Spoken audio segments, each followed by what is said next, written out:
음주운전 시인 후 첫 경찰 소환 조사를 받은 가수 김호중 씨와 관련된 보다 자세한 이야기 경찰청 출입하는 연장현 기자에게 들어보겠습니다.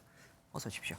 연 기자, 우선 지금 김호중 씨가 받고 있는 여러 혐의들, 이 혐의별로 좀 정리해 주세요. 네, 현 시점 기준으로 이 김호중 씨에게 확실하게 적용이 돼 있는 혐의는 사고 후 미조치인 뺑소니 혐의와 특가법상 도주치상 혐의입니다. 지난 9일 서울 강남의 한 도로에서 났던 교통사고의 CCTV 영상이 직접 증거가 되고 있죠. 네. 따라서 김 씨가 당시 사고를 낸 뒤 조치를 하지 않고 현장을 벗어난 부분에 대해서는 이론의 여지가 없는 상태입니다. 아직 추가로 혐의 입증이 필요한 것들도 꽤 있는 걸로 알고 있습니다. 우선 음주운전 혐의부터 이야기를 해보죠. 네, 음주운전 부분에 대해서는 이 사고 열흘 만인 지난 19일에 김호중 씨가 창원 콘서트를 끝내고 나서 처음으로 인정을 했습니다. 이렇게 본인이 직접 술을 마셨다고 인정했지만 아직 음주 혐의가 법적으로 입증이 됐다고는 할 수 없습니다. 경찰은 위드마크 공식 등을 활용해서 김 씨의 사고 당시 혈중 알코올 농도를 역으로 추산하겠다고 밝혔는데요. 다만 수사기관이 도출한 혈중 알코올 농도 수치가 향후 재판부에서 합리적인 의심의 여지가 없을 정도의 충분한 증거로 인정될지는 조금 더 지켜봐야 하는 상황입니다. 지금 말씀하신 대로 음주 입증이 현실적으로 어려운 상황이기 때문에 또 주목되는 다른 혐의가 있습니다. 네, 그렇습니다. 바로 김호중 씨의 증거인멸 교사 혐의에 대한 입증 여부인데요. 네네. 사고 직후 김호중 씨의 소속사 대표를 비롯해서 김 씨 측이 조직적으로 사고와 관련된 증거를 은폐했거나 김 씨를 도피시킨 부분은 이미 알려진 사실입니다. 이 과정에서 경찰은 김 씨가 사고 직후에 매니저에게 대신 경찰서에 가달라고 말한 통화 녹취 파일도 입수한 걸로 알려졌는데요. 네.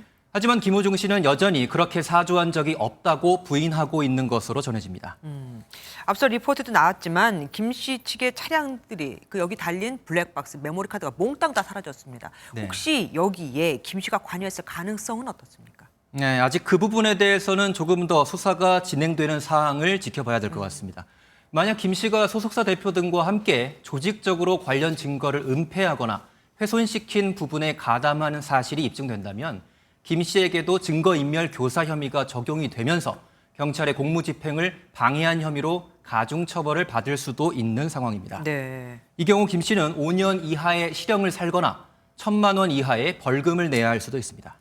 색안경을 껴서는 물론 안 됩니다. 그렇지만 열흘 만에 음주 사실을 인정한 것도 그렇고요. 그동안 요리들이 좀 빠져나가려고 했던 정황들이 있기 때문에 혹시 팬덤을 달래려고 이렇게 시인한 게 아니냐 이런 의심도 좀 들긴 합니다. 네, 그런 주장도 말씀처럼 계속해서 좀 나오고 있는데요. 사고 이후에 김호중 씨 측이 지금까지 보여준 행동들로 미뤄봤을 때 반성이나 해명보다는 자신의 팬과 콘서트를 우선하는 것처럼 보이기도 했습니다. 네. 특히 지난 19일 창원 콘서트가 끝나고 자신의 음주 사실을 인정할 그 당시에도 김 씨 측은 팬카페 게시글을 통해서 먼저 입장을 밝히기도 했습니다. 그리고 모든 조사 결과가 나오면 이곳 집으로 돌아오겠다며 복귀 의사를 강조하기도 했습니다. 이를 두고 김 씨가 연예계에서 영원히 퇴출당하지 않을 정도로 음주 시인의 골든타임을 지키려고 한 느낌도 지울 수 없다는 지적이 계속되고 있습니다.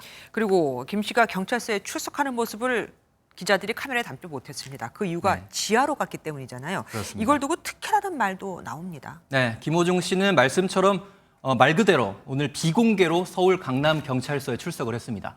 평소 강남경찰서는 일반 방문객들에게 지상 주차장만 사용하도록 안내하고 있습니다. 네.